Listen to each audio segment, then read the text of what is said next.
Hey guys, what a day for fantasy yesterday. Pretty much every fantasy relevant guy went huge or above average at least, apart from one or two yesterday. But it was a bit of a disaster class for my team. My trades worked out well. Like Erin coming in was good. I did pivot. I was originally going to trade out Walsh for him, and then I had a video with my updated plans trading out Purdue instead. Just 'cause I didn't trust Dylan Egan to beat Riley Smith's 54, and Purdue was on the trade block probably next week anyway. So at least Purdue didn't burn me. He only got a 27, which was good, even with the try. But yeah, obviously Dylan Egan scored a try after 5 minutes and then just didn't do anything wrong. I was a little bit concerned with his minutes with his hand injury. But yeah, there was a couple of injuries in the pack. Toby Couchman got injured in the first half, and then Emery Gawler in the second half. Toby Couchman did come back on, but yeah, that seemed to boost Egan's minutes a little bit. So well done. I'm sure almost everyone has his score, but I'm stuck with him unless I were to do a rash trade for Preston or Fermor out for a non-playing player. And yeah, there's no one of real interest. Maybe David Fafita, but it's so risky and it's just not worth it. They'll pump out a 50, you'd assume anyway. So just got to live with it, unfortunately. These emergencies are crazy. Obviously, I'm getting Riley Smith and Rob Toya's scores, but yeah, bit disastrous. 150,000 this round. I've gone down from like 4,800 to 20,000. It is a bit misleading. So obviously, I've got Riley Smith and Toya's scores already locked in. So my score is actually 550 from 9 players played. And as you can see here, I'm like, this is where the captain played. So I'm only 19 behind par, but obviously a lot of people are going to have their loop options as well. I'm sure a lot will be using like an Egan and Rob Toya. So I am far behind the pack this week, unfortunately. After Sam Smith -2 and after I kept Toya, I was pretty optimistic this round, but it hasn't worked out. Yeah, it's below par there as well. This is just for the top 1,000 teams, so those scores will be a little bit lower, but yeah, it doesn't look good so far. Captain May for his second lowest score. I just can't get my captaincy right. And 68 is not too bad, but I'm assuming Haas or Cleary, at least one of those, if not both of them, will clear that. So I've got a root for a low score there.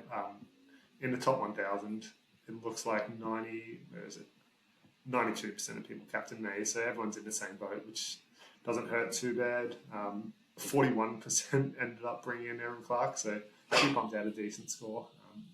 And then King Tongia, 36% brought him in, which is shocking. I guess people just needed that 230k. Yeah, we'll get into the first game now.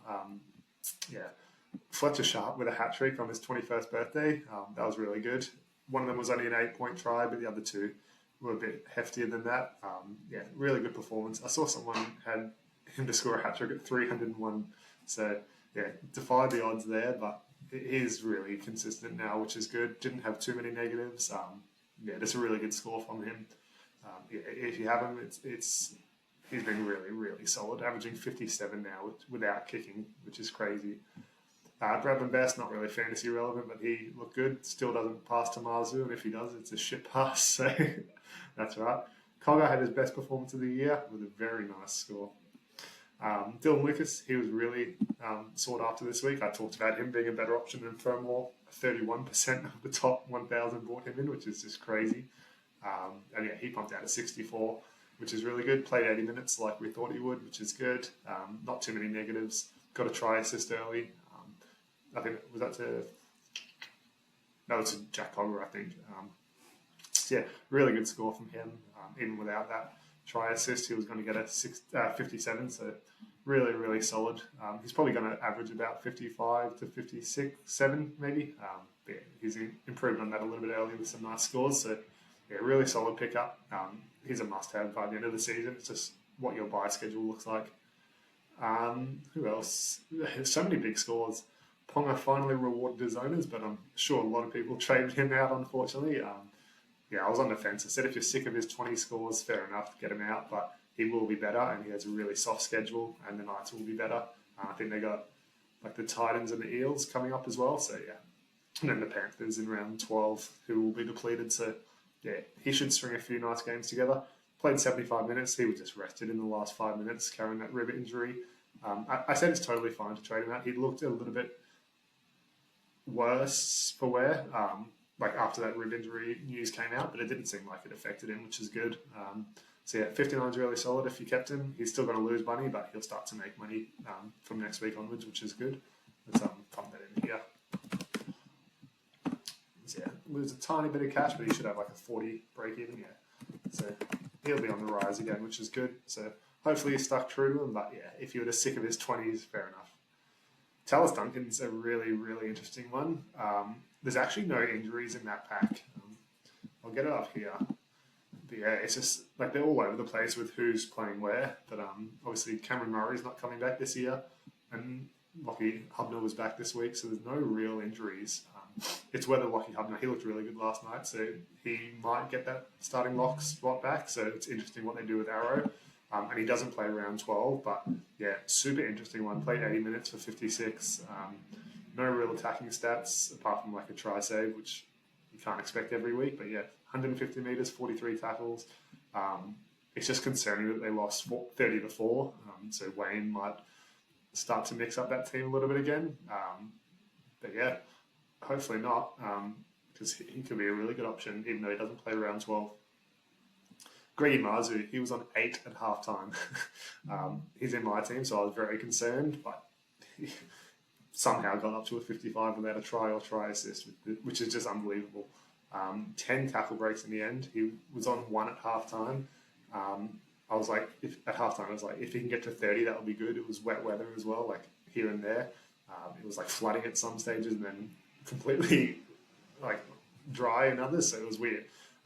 Yeah, he got to 30 with 10 minutes left, and I was like, sweet, I'll take that. Then had a run with 3 tackle breaks, just a standard hit up, and then took a catch and ran 40 metres with a line break and like 3 or 4 tackle breaks. So really bumped up his score in the last 10 minutes, and I'll take a 55 from there. Dane Gagai with a 53, really solid. I talked about him as being a flyer. He should get back to those 50 scores, even though he's averaging like 39 coming into the round, 38 even. And yeah, really solid. He had a couple of line breaks, I think, maybe just one. But yeah, 53 is really solid, and he should be better in the next couple of games. I don't think he'll make Origin either. So yeah, no one else that was really fantasy relevant did terribly. Jaden Sullivan, I also talked about as being a big flyer. He was priced at 19 coming into the round, and I said his spot's probably secure and he'll improve on that with so many injuries. Yeah, got a 40, so that's good.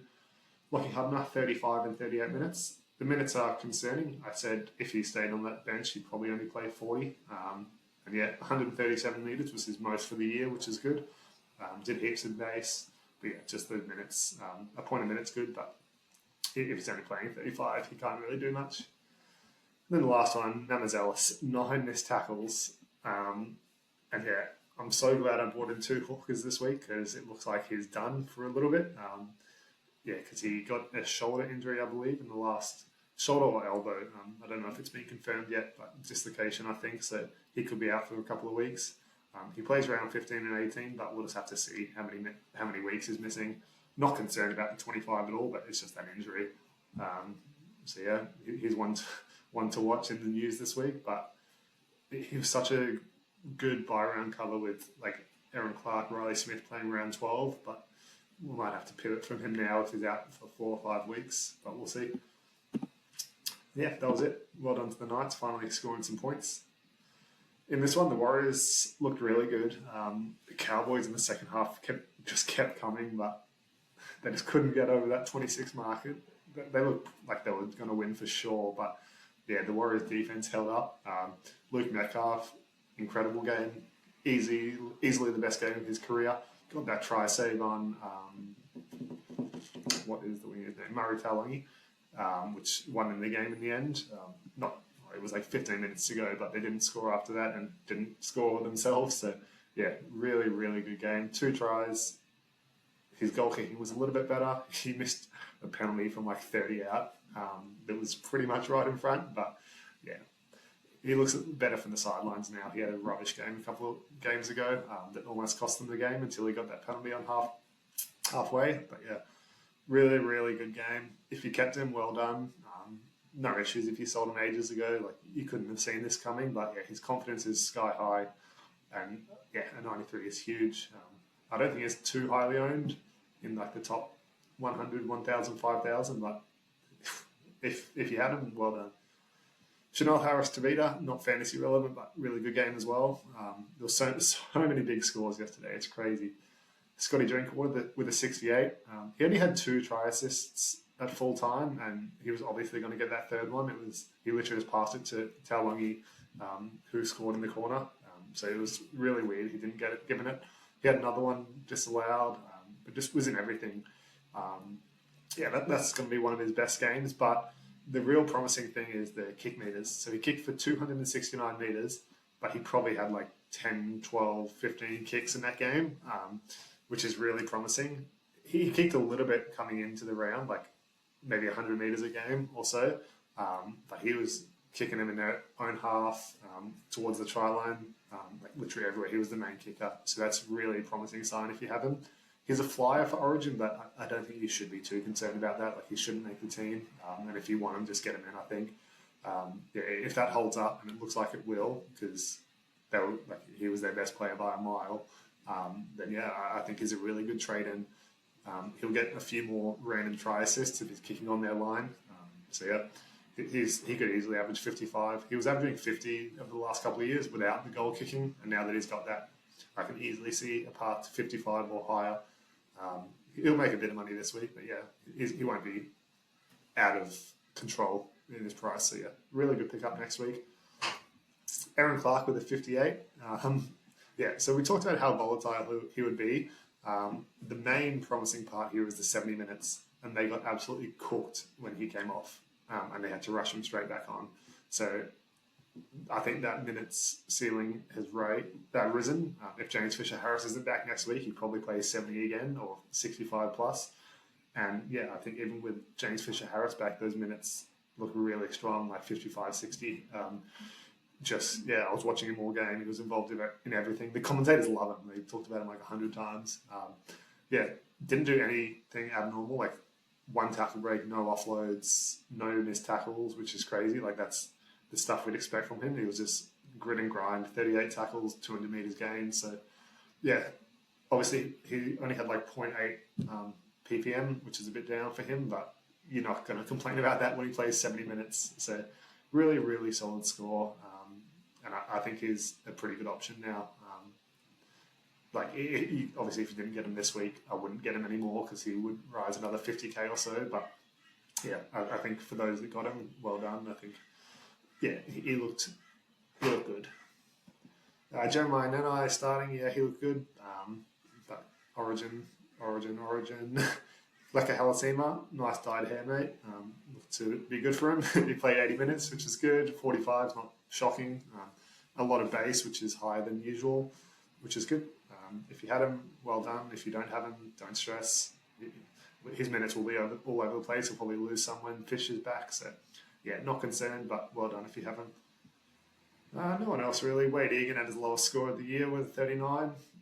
Just wasn't his sort of game. It was really attacking, so no concerns there.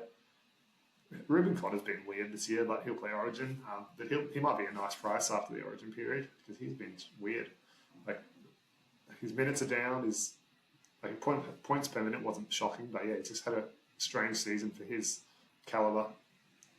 Jade Clifford, if you got him a couple of weeks ago, NRL Fantasy Scout told people to go like Jaden Campbell to Clifford, even though Jaden Campbell wasn't injured. It was so weird. Obviously he was never going to be a keeper, but I know a lot of people jumped on him. 35, what can you say? Rob Derby, a few people picked him up. 30 is probably higher than you would have expected. He got a try and just rubbish otherwise. Not rubbish, but he's just not fantasy relevant.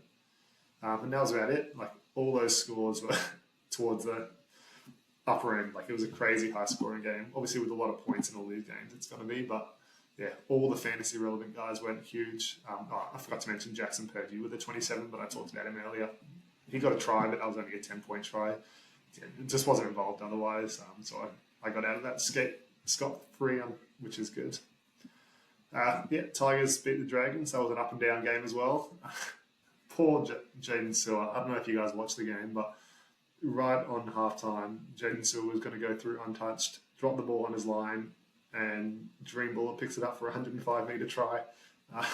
So really unfortunate, especially since they lost by 6. That was the difference in the end, but Tigers probably deserved to win. But yeah, Dylan Egan stole the show. Got a try after 5 minutes. That was like a 18-point try. Like a 15 maybe. But yeah, really solid apart from that. Literally no negatives. Bastard being on my reserves, but no, it's good. He'll make a ton of money again, which is good. Those minutes look good. I talked about a few injuries in the pack, but that hand looked fine, and yeah, he should be playing 60 plus from now on. His role is really solid, playing on the edge and moving to the middle. Leilua came on at like the 55th minute, which is a bit later for him, but Egan went straight to the middle after that and played the rest of the game pretty much. So really solid even without the try. And yeah, if he's going to score a try, then he'll probably get those 65 pluses. Jacob Little, 74 and 46 minutes is crazy. He's not fantasy relevant, but he had a stellar game. 2 tries straight after coming on pretty much. And yeah, looked to give the Dragons a boost, but they couldn't finish it off, unfortunately. May with a 68.